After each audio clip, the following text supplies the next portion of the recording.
Welcome to Master Key TV. ఈరోజు మన topic వచ్చేసి కవిత బెయిల్.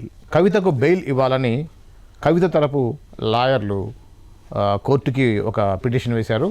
అదేంటంటే కవిత కుమారుడి యొక్క ఎగ్జామ్స్ ఉన్నాయని, పరీక్షల సమయంలో తల్లి యొక్క అందుబాటు ఉండాలని, తల్లి సమక్షంలో పరీక్షలు బాగా రాయగలడని, మానసికంగా ఆయన కరెక్ట్గా ఎగ్జామ్స్ రాయాలి అంటే తల్లి ఉండాలని కవిత తరపు లాయరు కోర్టుకి పిటిషన్లో పేర్కొన్నారు.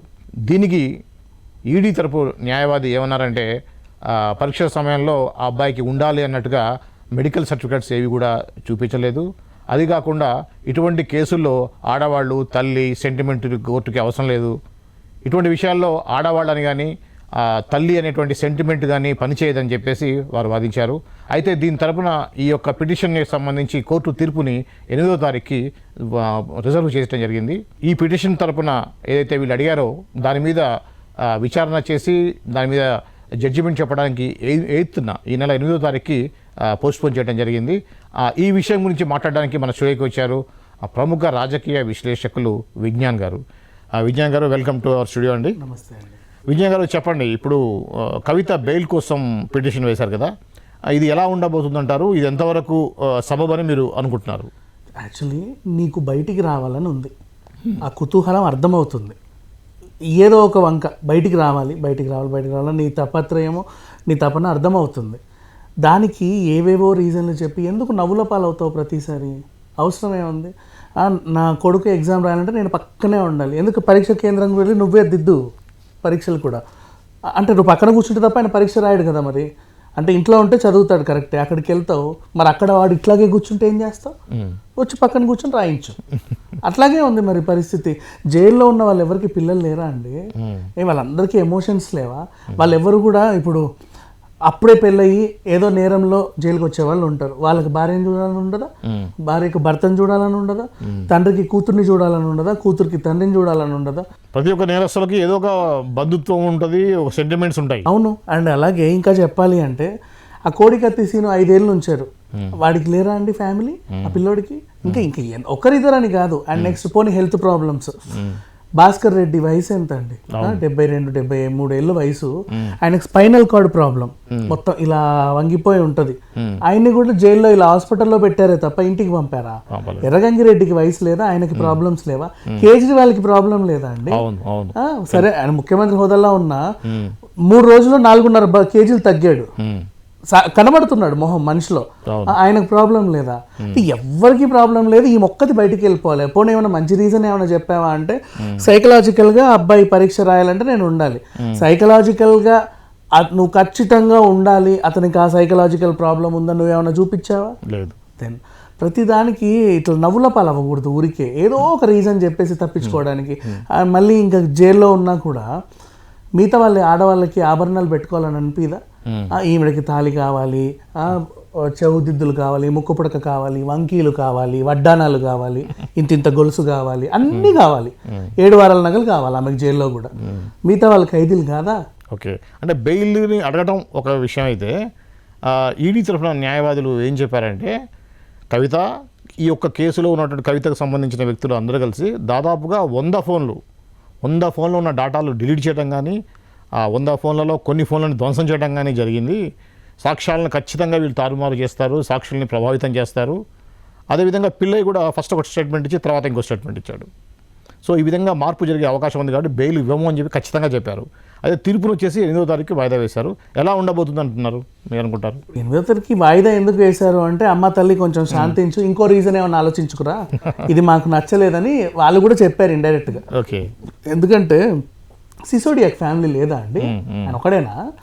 లేకపోతే ఈ సుకేష్ కి ఫ్యామిలీ లేదా? ఈమెనా ఎమ్మెల్సీ, అతను డిప్యూటీ సీఎం. అయ్యో, సీఎంఏ లోపల ఉన్నాడు. మాజీ ఆరోగ్య శాఖ మంత్రి ఉన్నాడు, మాజీ రాజ్యసభ ఎంపీ. అఫ్ కోర్స్ ఆయనకు బెయిల్ వచ్చింది లేదు సార్, తర్వాత సంగతి. వీళ్ళెవ్వరికి ఫ్యామిలీస్ లేవా? ఎన్నేళ్ళు మొన్న బెయిల్ వచ్చింది, అంతకుముందు నెలలు జైల్లోనేగా ఉన్నారు పాపం, ఎప్పటి నుంచో ఉన్నారు. రీజన్ ఏమన్నా ఉంటే పెట్టు. నిజంగా అది తీసుకోదగ్గ రీజన్ అయితే ఎవరైనా అర్థం చేసుకుంటారు. నువ్వు ఇంత ఎమోషన్ అని నీ కొడుకు గురించి ఫీల్ అవుతున్నావు, మరి కూతురు గురించి ఎమోషనల్ గా నీ తండ్రి ఫీల్ అవ్వట్లేదే, మరి నీ దగ్గరికి ఇప్పుడు రావట్లేదే, నీ గురించి మాట్లాడట్లేదే, ఆయనకు లేదా ప్రేమ, నీకే ఉందా కొడుకు మీద ప్రేమ? ఏవేవో చెప్పకండి అనవసరంగా. అంటే ఇప్పుడు మళ్ళీ ఇలా మాట్లాడితే ఏమంటారంటే ఆ తల్లి కొడుకు ప్రేమ గురించి కూడా మీరు మరి రాజకీయం చేస్తున్నారా అంటారు. ఇది రాజకీయం అన్నట్లా. ఒక రీజన్ అథెంటిక్గా ఉంటే బాగుంటుంది. అది హెల్త్ ప్రాబ్లం అయితే అక్కడ వైద్యుల పర్యవేక్షణలో ఖచ్చితంగా వీళ్ళు బయటకు వెళ్ళాలండి, కొంచెం రెస్ట్ తీసుకోవాలి. ఇప్పుడు ఫర్ ఎగ్జాంపుల్ మన చంద్రబాబు నాయుడు గారిని అరెస్ట్ చేసినప్పుడు ఆయన హెల్త్ గురించి ప్రాబ్లం ఉంటే ఆయన ఖచ్చితంగా రెస్ట్ అవసరమని వాళ్ళు చాలా రకాల ఎవిడెన్స్లు పెట్టారు, రిపోర్ట్లన్నీ పెట్టారు, ఖచ్చితంగా కావాలండి అని. అప్పుడు ఆయన్ని సరే అని చెప్పేసి బయటికి తోలేరు. ఏదో ఒక రీజన్, మంచిగా ఆలోచించు. సరే తెలుసో తెలియకో నేరం చేసావు, నువ్వు చేసావు, ఖచ్చితంగా నువ్వే చేసావు. అలాంటిది బయటికి రావడానికి ఒక చిన్న రీజన్ ఆలోచించలేకపోతున్నావే అంటే మరి అంత దద్దిగా ఉన్నావా నువ్వు? కొంచెమన్నా ఒక మంచి రీజన్ ఆలోచించు, తప్పే ఉంది. ఈడీ వాళ్ళు ఇన్ని సాక్ష్యాలు చూపిస్తుంటే కవిత ఎంత ధైర్యంగా చేయి ఇలా పెట్టి కడిగిన ముత్యంలా బయటకు వస్తాను. అది వీళ్ళు ఇచ్చే ట్రైనింగ్ అండి, ట్రైనింగ్. ఇప్పుడు అట్లా కేజ్రీవాల్ అండు సరే న్యాయం గెలుస్తుందిలే అంటాడు, ఏదో కూర్చుంటాడు. అఫ్ కోర్స్ నీ ఐఫోన్ పాస్వర్డ్ ఏది అంటే నేను మర్చిపోయాను అని చెప్పాడు. సరే దట్ ఈస్ ఫైన్. వీళ్ళు ఏం చేశారు, నువ్వు ఫోన్లు ధ్వంసం చేసావు అని వీళ్ళ దగ్గర ప్రూఫ్లు ఉన్నాయి. ఏమ్మా నీ ఫోన్లు ధ్వంసం చేసావంట, తీసుకురా అంటే ఇట్లా చూపించుకుంటూ 10 ఫోన్లు తెచ్చావు. అది ఎంత నవ్వుల పాలైతే నిజంగా 10 ఏళ్ల నుంచి ఆండ్రాయిడ్ వెర్షన్లు 10 మారాయండి, ఐఫోన్ వెర్షన్లు 10 మారాయి. ఈవిడ మొత్తం అన్ని కొత్త ఫోన్లు తీసుకొచ్చి పెట్టింది. 10 ఏళ్ల క్రితం నీకు ఆండ్రాయిడ్ వెర్షన్ 14, ఆండ్రాయిడ్ వెర్షన్ 12 ఎవడిచ్చాడు? 10 ఏళ్ల క్రితం నీకు ఐఫోన్ 11, 12 ఎవడిచ్చాడు? అవి తీసుకొచ్చి పెడతావా? అంటే అంతగా బుర్రలేని వాళ్ళు అయిపోయారు కోర్టు వాళ్ళు. కామన్ జనాలు ఏమనుకున్నారంటే కవిత పాప అన్ని ఫోన్లు ఇచ్చేసింది, ఆమె ఎటువంటి తప్పు చేయలేదు కాబట్టి అన్ని ఫోన్లు ఈడీకి ఇచ్చేసింది, అలా దట్టు మీడియాకు చూపిస్తూ అనేటువంటి ఒక ఇంపాక్ట్ని క్రియేట్ చేయాలి. కొత్త ఫోన్లు అన్నీ అప్పటికే మంచి సీలేస్ ఉన్నాయి, అవన్నీ తీసుకొచ్చి కనిపిస్తున్నాయి కదా కెమెరాలకి, ఎవరికి తెలియదా? కనీసం నీకు అందులో అన్నా ఒక తెలివి ఉపయోగించాల్సింది. ఒక పాత నోకియా డబ్బా ఫోను, లేకపోతే ఒక మోటరోలా ఫ్లిప్ ఫ్లాప్, కొంచెం అదో కొంచెం ఇంకో రకరకాల 4-5 రకరకాల పీసులు చూపిస్తే అయ్యో కరెక్టేలే వాడుండొచ్చు అనుకుంటారు. కానీ కొత్త తీసుకొచ్చి అక్కడ పెట్టేసింది. స్క్రీన్లు కూడా అన్ని అవే 6 ఇంచుల స్క్రీన్ల ఫోన్లే. మళ్ళీ అవి రానప్పుడు కూడా నీ దగ్గర ఎక్కడ వచ్చింది? 10 ఏళ్ల క్రితం అంత టెక్నాలజీ డెవలప్ అయిపోయింది నీకు మాత్రమే, కేవలం కవితకు మాత్రమే. అంటే అప్పుడు ఎప్పుడు అడిగితే ఇంత ఖరీదైన వాచ్ ఎందుకంటే ఆ డబ్బులు ఉంటే కొనుక్కోవా అనింది కదా. ఆ రకంగా మాట్లాడుకుంటే అసలు ఒక మంచి రీజన్, అథెంటిక్ రీజన్ నిజంగా కవిత దగ్గర ఉంటే బెయిల్ రావడానికి క్షణాల్లో పనండి, పెద్ద విషయం కాదు అది. మహామహులందరూ లోపల ఉన్నారు, వాళ్ళెవ్వరికీ ఎమోషన్స్ లేనట్టు, వాళ్ళెవరికీ ఫ్యామిలీస్ లేనట్టు, వాళ్ళెవరికీ అసలు ఈ కేసు గురించి ఏమీ తెలియనట్టుగా. అంటే వాళ్ళు కూడా మాకేం తెలియదని అంటున్నారు, నువ్వు అలాగే అంటున్నావు. తర్వాత సంగతి కోర్టులు ఎప్పుడో ట్రయల్లో రన్లో తెలుస్తుంది. కానీ వాళ్ళకి లేని ఎక్స్ట్రా ఆర్డినరీ కరికులర్ యాక్టివిటీస్ అన్ని నీకెందుకు అవసరం ఏంటి? ఎవరు ఇవ్వరు, అంత సీన్ లేదు. కాకపోతే ఏంటంటే ఎప్పుడు న్యూస్లో ఉంటుంది, ఇక ఈవిడ అడిగే ఈ గొంతెమ్మ కోరికలన్నీ కూడా నవ్వుల పాలవుతుంది రోజు. ఈమెకి ఇది కావాలంటే అది కావాలంటే అని ట్రోళ్ళు చేస్తున్నారు అనవసరంగా. నువ్వు అడగడం ఎందుకు, ట్రోళ్ళ పాలవడం ఎందుకు?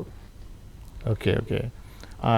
ఇప్పుడు ఇంకా మన నిన్న జరిగిన సంఘటన చూసుకుంటే తెలంగాణలో 12 మంది ఎమ్మెల్యేల దాకా వెళ్ళి రేవంత్ రెడ్డి ఇంట్లో కలిశారు అనేది ఉంది. మనం నిన్ననే డిస్కస్ చేసుకున్నాం, నిన్న మార్నింగ్ డిస్కషన్లో మనం అనుకున్నాం దాదాపు వాషౌట్ అయ్యే పరిస్థితి ఉంది బీఆర్ఎస్ అనేది. ఎలా ఉంటుంది అంటారు? అంటే వాళ్ళందరికీ నిజాలు తెలుస్తున్నాయండి. మమ్మల్ని ఎమ్మెల్యేలుగా పెట్టాడు, అయ్యో మా సార్ ఎంత మంచోడో అనుకున్నాము. పోన్రా సంపాదించుకోండి అని వదిలేశాడు, అబ్బా మా సార్ ఇంకెంత మంచోడో అనుకున్నాము. అదేంటది దళిత బంధు ఎమ్మెల్యేలకు ఇచ్చి మీకు నచ్చిన వాళ్ళకే ఇవ్వండి అని చెప్పాడు. అందులో వాళ్ళు కూడా వాళ్ళకి నచ్చిన వాళ్ళకి ఇచ్చినట్టుగా ఇచ్చుకుంటూ సగానికి సగం దొబ్బేశారు. అవన్నీ పోన్లే అని వదిలేశాడు. అంటే ధరణి విషయంలో కూడా మీకు నచ్చినట్టు దొబ్బుకోండి అని వదిలేశాడు. బా మా సార్ ఎంత మంచోడో అనుకున్నారు. కానీ మేము ఎంతెంత దొబ్బుతున్నాము, ఏమేమి డీల్ చేస్తున్నామో మా ఫోన్లన్నీ ట్యాపింగ్ చేసి మళ్ళీ సార్ తెలుసుకుంటుండు. అబ్బాయి ఈయనేంది ఇట్లా ఉన్నాడు, ఇచ్చినట్టే ఇచ్చి మళ్ళీ వెనక నుంచి గోతులు తవ్వుతున్నాడు. అదంతా అంటే ఇప్పుడు అర్థమైంది, అప్పుడు తెలియదు వాళ్ళకి. అమ్మో అది కూడా తెలిసేమో, ఈ విషయం కూడా తెలిసేమో. ఎందుకు వచ్చిన గొడవ? మనం ఇంత ముందున్న పార్టీలో ఎవరు ఇట్లా చేయలేదు కదా. వాళ్ళు ఏంటి బాగుంటే ఉన్నాము, లేదు సీట్ ఇవ్వకపోతే పక్కకు వెళ్ళిపోతున్నాం. అంతేగాని మన ఫోన్లు ట్యాపింగ్లు చేయడము, మన ఫ్యామిలీ విషయాలకు రావడము, బ్లాక్మెయిలింగ్లు చేయడము, బెదిరించడాలు ఇట్లాంటివి ఏం చేయలే వాళ్ళు. అండ్ నెక్స్ట్ పోలీస్ ఆఫీసర్లను పెట్టి నువ్వు నా కేసులో ఇరికిస్తా, ఈ కేసులో ఇరికిస్తా అట్లా కూడా బెదిరించలా. సో ఎవరికి నచ్చినట్టు వాళ్ళు చేసుకున్నారు. ఇక్కడ కూడా వాళ్ళు ఎవరికి నచ్చినట్టు వాళ్ళు చేసుకున్నారు. కాకపోతే ఏంటంటే వీళ్ళు చేసే ప్రతి విషయాన్ని వాళ్ళు సూపర్వైజ్ చేస్తూ ఉన్నారు. వీళ్ళకి తెలియదు ఆ విషయం. ఒక్కసారిగా నిజం తెలిసిన తర్వాత అందరు చీప్ అనుకుంటున్నారు. అంతే, అంతమించి ఇంకేముంది చెప్పు. ఓకే ఓకే ఓకే అయితే ఇప్పుడు ఇప్పటివరకు బీఆర్ఎస్ అంటే కేసీఆర్ అంటే బీఆర్ఎస్ అనే పరిస్థితి ఉంది. కేసీఆర్ ఓకే, కానీ కేటీఆర్ కానీ కవిత కానీ వీళ్ళు చేసేటువంటి రాజకీయ కోణంలో ఏదైతే డబ్బులు సంపాదిస్తున్నారో దాని మీద కొంత నెగిటివిటీ అనేది జనాల్లో ఉంది. దాన్ని కాంగ్రెస్ వాళ్ళు ప్రజల్లో తీసుకోవడంలో 100% సక్సెస్ అయ్యారు. అవును అవును. సో కేసీఆర్ మీద మచ్చ లేదు యాక్చువల్ చెప్పాలంటే, రాజకీయ వ్యూహాలు తప్పించి లేదు. ఆయనే డ్యామేజ్ అయితే పార్టీ పరిస్థితి ఏంటి? అయితే ప్రజల్లోకి తీసుకెళ్లడంలో కాంగ్రెస్ గెలిచింది అంటున్నారు, కానీ ప్రజలే తెలుసుకున్నారు. ఎందుకంటే సడన్గా తెల్లారితే ఎలక్షన్స్ అనగా రాత్రి ఆ బ్రిడ్జ్ కూలడం ఇట్లాంటివన్నీ వీళ్ళకి అనుకోకుండా తయారయ్యింది. అంటే నెత్తి మీద గుదిబండలాగా, ఈ అమ్మ ఇదేంటి ఇప్పుడే రావాలా, కనీసం ఎలక్షన్ అయ్యాక కుంగినా బాగుండు కదా, లేకపోతే ఇంకేదన్నా అయినా బాగుండు కదా. ఈ ఫోన్ ట్యాపింగ్ వ్యవహారాలు అవి ఇవి అన్నీ కూడా కరెక్ట్ టైంలోనే పీకల మీద చుట్టుకునేసరికి ఒక్కసారిగా అట్లా కోట అట్లా కూలిపోయింది పేకమెడలాగా. అండ్ మిగతా వాళ్ళందరికి కూడా తెలిసి వచ్చింది. ఇప్పుడు ఫర్ ఎగ్జాంపుల్ సబితా ఇంద్రారెడ్డి లాంటి పెద్ద పెద్ద వాళ్ళు ఇందులో చేరారు. సబితమ్మకి నా ఫోన్ ట్యాప్ చేశారా అని తెలిస్తే ఎలా ఉంటుంది ఆమె? తలసాని శ్రీనివాస్ యాదవ్ గారు చేరారు. తలసాని శ్రీనివాస్ అరే నా ఫోన్ వీళ్ళు ట్యాప్ చేయడం ఏంటి అని తెలిస్తే ఎలా ఉంటుంది? అంటే ఫర్ ఎగ్జాంపుల్ ఇప్పుడు కొన్ని సమావేశాలకి ఈయన నాకు ఆరోగ్యం బాగాలేదు నేను రాను అని చెప్పాడు అప్పుడప్పుడు మోడీ గారు వచ్చినప్పుడు. ఆ టైంలో నా తరఫున నేను పంపిస్తున్నానని తలసానిని పంపావు.